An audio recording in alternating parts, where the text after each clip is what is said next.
부동산 시장의 핫한 이슈를 깊이 있게 탐구해보는 집터뷰. 이번에는 인테리어에 대해서 낱낱이 사사치 꼼꼼하게 알아보겠습니다. 국내 최대 인테리어 중개 서비스 전문기업 집닥의 집닥맨, 이름도 남성적인 남성진 매니저님 모셨습니다. 안녕하세요. 네, 안녕하세요. 네, 안녕하세요. 그러니까 이제 최소 비용으로 최대의 효과를 내야 되는데 그 비법에 대해서 좀 저희가 매니저님께 좀 여쭤보려고 합니다. 알겠습니다. 예. 일단 언제부터 좀 견적도 받아보고 공부하고 이걸 언제부터 해야 돼요? 보통은 인테리어 시작하기 최소 한 달 전에는 준비를 하셔야 견적을 좀 받아보실 수도 있고 인테리어 업자와 고객 간의 소통이 충분히 좀 이루어질 수 있고 최종 컨펌이 떨어질 때까지 보통은 한 달 정도가 소요가 돼요. 한 달 전에는 최소 한 달 전에는 알아보시는 게 가장 좋아요. 인테리어 만약에 공사를 하면 보통 그게 얼마나 걸려요? 평수와 금액에 따라서 많이 달라지긴 하는데 예. 보통 30평 아파트 기준으로 했을 때 전체 공사했을 경우에는 짧게는 15일, 예. 길게는 한 달까지는 공사가 되고 있습니다. 오케이. 그리고 이제 뭐 견적을 받아보고 마음에 들어서 이제 A라는 업체와 하려고 한다. 네. 계약서를 좀 작성을 해야 되잖아요. 네네. 요때 뭐 주의해야 될 게 있어요? 계약서 작성하실 때는 예. 업체 분명한 사업장 주소지를 꼭 확인하셔야 하고요. 견적서 받은 내용과 실제 계약 금액이 일치하는지. 견적서 금액과 실제 계약 금액이 같은지. 그리고 보통 클라이언트 분들은 계약서 내용이 예. 길고 지루하기 때문에 안 읽어보세요. 아, 그 내용이 많아요? 보통은 길게는 3페이지까지 있으니까 그거를 하나부터 10까지 꼼꼼하게 다 체크를 해보셔야 돼요. 보통은 표준계약서 글로 해서 이제 계약이 들어가긴 하는데 업체들이 유리하게끔 중간에 말을 바꾸는 게 조금씩 있을 수도 있어요. 그래서 무조건 1부터 10까지는 다 읽어보셔야 하나하나. 읽어보시고 또 숙지를 하셔야 돼요. 오케이. 그리고 주소를 확인해야 된다. 네. 사업장 주소. 네. 주소는 왜 확인해요? 혹여라도 만에 하나의 상황에 대비해서 네. 공사 도중 불미스럽게 업체가 연락이 안 된다든지 하면 그 전에 그 사업장 주소가 실제 업체 주소인지 미리 확인을 해보시는 게 좋아요. 그럼 그 확인을 한다는 게 그 주소에 한번 가봐서 실제로 그 사장님이 계시고 거기 매장이 있는지 그걸 맞습니다. 보라는 얘기예요? 네. 아, 가봐야 된다. 가봐야 된다. 그리고 인테리어 비용을 좀 절감을 하기 위해서 네. 철거 범위 결정이 되게 중요하다고 하는데 네, 그게 맞습니다. 아, 그래요? 그게 왜 그런 거예요? 일단은 최대한 살릴 수 있는 부분들은 네. 살려놓고 그 위에 쉽게 말해서 현장에서는 덧방 시공이라고 해요. 새로 덮는 시공. 덧방 시공. 네. 덧방 시공을 하게 되면 예. 철거 비용이 그만큼 줄고 새로운 하지 작업 없이도 깨끗하게 시공이 가능하기 때문에 그런 부분은 건드리지 않고 철거를 하는 게 비용적으로 절감은 됩니다. 그러면 여기를 철거를 해야 된다. 아니다. 이건 철거를 안 하고 덧방 시공을 하면 된다. 이런 거는 소비자들이 판단할 수가 있나요? 어느 정도는 판단이 되세요. 사실 요즘 인터넷에 너무 잘 나와 있어서 인터넷 조금만 찾아보셔도 그런 부분들. 보통 덧방 시공 같은 경우에는 천정, 욕실, 주방 타일 정도는 웬만하면 다 덧방 시공을 하세요. 소비자 입장에서는 이걸 다 철거하고 새로 하고 싶은데 사장님이 아니다. 이거 괜찮으니까 이건 덧방 시공하면 된다. 이렇게 의견이 갈릴 수도 있겠네요. 왜 그런지에 대해서 업체한테 꼭 물어보셔야 돼요. 그렇겠죠? 타일 덧방을 했는데 뭐 3중, 4중이 이미 되어 있는데 그 위에 또 타일을 덮을 수는 없어요. 그럴 때는 철거를 하고 새로 진행하는 게 맞는 방법이고요. 고객은 잘 모르죠. 타일이 한 겹만 되어 있는 상태인데 그 위에 덧방을 해도 깨끗하게 나올 수 있는 상태면 업자들은 자신 있게 얘기를 해요. 이거에 제가 덧방을 해도 깨끗하게 다시 나올 수 있는 정도입니다. 그러면 고객은 그만큼 돈을 아끼시는 거고. 목공을 줄이는 것도 비용 절약의 핵심이다. 목공이 뭐예요? 목공이라고 하면 나무로 하는 모든 작업을 다 목공. 아, 나무 작업. 예전에는 사실 그런 부분에 대해서만 목공이라고 통칭을 했는데 예.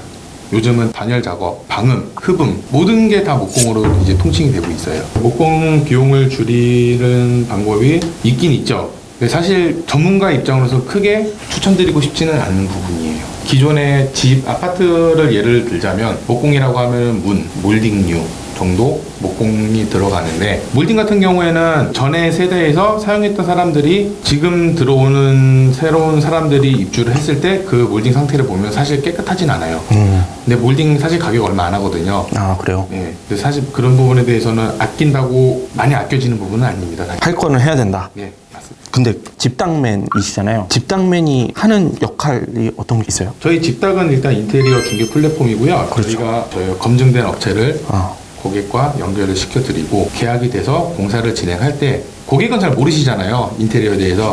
저희가 현장에 감리를 가서 견적서대로 검증된 자재는 쓰고 있는지, 무리하게 추가 공사를 진행하고 있는지 등등 저희가 다 현장에서 검토를 하고 있습니다. 아, 그래요? 네. 붙박이는 뭐 개인차가 있지만 취향이나 뭐 선택에 따라 다르지만 일단 붙박이 같은 경우는 말 그대로 이동이 안 돼요. 그렇죠. 네.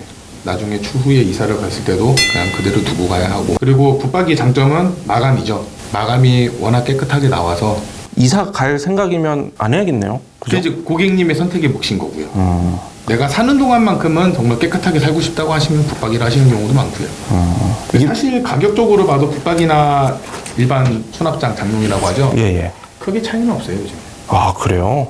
요즘 DIY라는 단어 자체는 되게 오래된 말이지만 셀프 인테리어 좀 많이들 시도를 하시는 것 같아요. 네, 맞아요.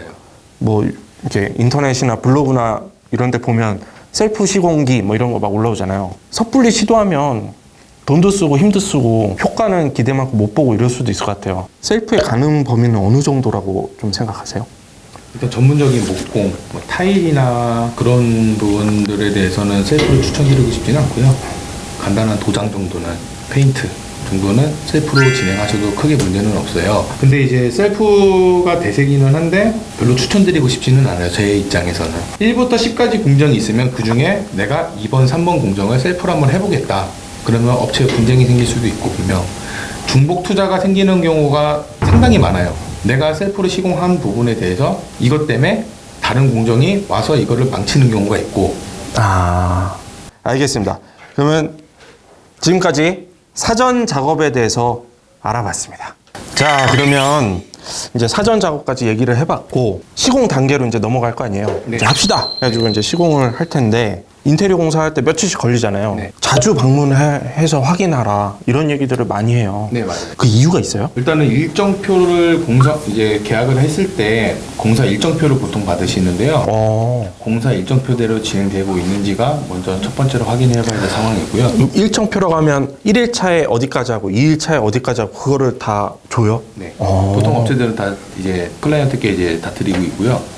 그다음에 상세 견적서를 보통 받으셨는데 그 상세 견적서에 나와 있는 자재대로 지금 자재가 들어와 있는지 검토를 하셔야 되고, 현장에서 업체와 소통하는 게 가장 키포인트라고 저는 생각을 하거든요. 공사가 다 끝난 상태에서 네. 고객님이 혼자 현장을 한번 보시는 게 아니고 실제 공사 중에 방문을 하셔서 그 업체와 클라이언트의 소통, 지금 내가 이 자재를 쓰고 이렇게 시공을 할 겁니다 라고 하면 수정될 부분이 있으면 그 자리에서 수정이 바로 가능해요.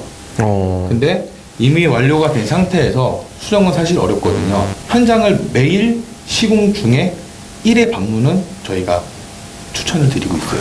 그러면 그날 자재는 그날 쓸 자재는 전날 들여와요. 아, 그럼 가보면 이제 내일 쓸 자재가 와 있으니까 네. 그걸 비둘기표 타일인지 네. 독수리표 타일인지 그걸 봐야 된다는 거죠. 네, 맞습니다. 그러면 박스 뜯기 전에 봐야 되겠네요. 박스 뜯기 전에 확인을 하는 것도 중요하고요. 네. 박스를 뜯고 나서 내가 정한 상품인지 컬러도 확인하시는 것도 중요해요. 아, 그렇죠, 그렇죠. 그 사장님하고 저하고 얘기했던 브랜드에 그 제품이 맞는지, 네. 색깔은 내가 오더한 게 맞게 왔는지 이런 걸 좀 꼼꼼하게 확인해 봐야 된다. 네, 맞습니다. 이게 그러니까 인테리어 공사를 전문가 분께 맡긴다 해도 확인은 계속 본인이 해야 되는 거네요. 본인이 살 집이잖아요. 그렇죠, 그렇죠. 본인이 공사에 대한 책임도 어느 정도 저는 있다고 생각을 해요. 전혀 다 맡겨놓고 소통을 안 할 수는 없어요. 자기가 편하기 위해서 인테리어를 하는 건데, 그러면 현장에 가서 체크를 하는 것도 가장 중요하다고 생각을 해요. 이 인테리어 공사를 친구나 네. 친척에게 이렇게 맡기지 마라. 감정 상한다. 어떻게 생각하세요? 100% 맞는 말은 아니고요. 사실 저도 인테리어 했을 때 지인 공사들을 많이 해줬어요. 얘기를 들어보면 서로 아쉬운 소리를 못해서 좀 사이가 틀어지는 경우가 있다고는 하더라고요.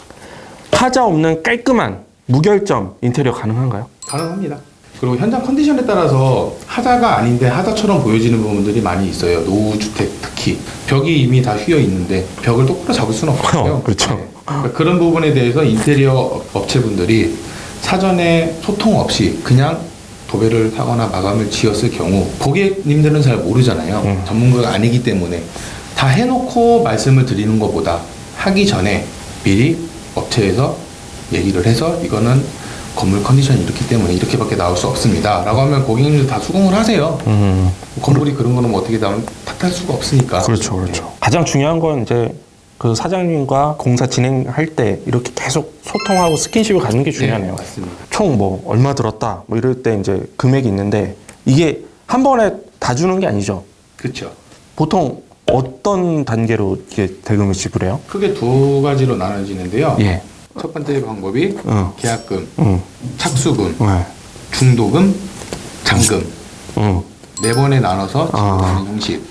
두 번째가 계약금이 착수금 포함 한 번, 그 다음에 중도금, 잔금 형식으로 지불하는 방법이 있는데요. 사실 이거는 이제 업체가 어떻게 돈을 요구하느냐에 따라서 고객과 소통하면서 많이 달라져요. 착수금은 뭐예요? 착수금, 공사 시작하는 날 지급하는 이제 금액이고요. 공사를 시작하는 걸 고객님들이 본인 눈으로 확인을 하고 대금을 일부 지급하는 방식이에요. 잔금은 어느 시점에 드리는 거예요? 잔금은 공사가 다 완료된 시점. 이제 공사가 시공이 완료가 되면 예. 업체와 클라이언트가 현장에서 이제 최종 점검을 해요. 거기서 아무 문제 없이 공사가 깨끗하게 잘 끝났으면 그때 이제 잔금을 지급을 하시면 된 겁니다. 이런 부분에서 약간 하자 내지는 오류가 있었다. 네.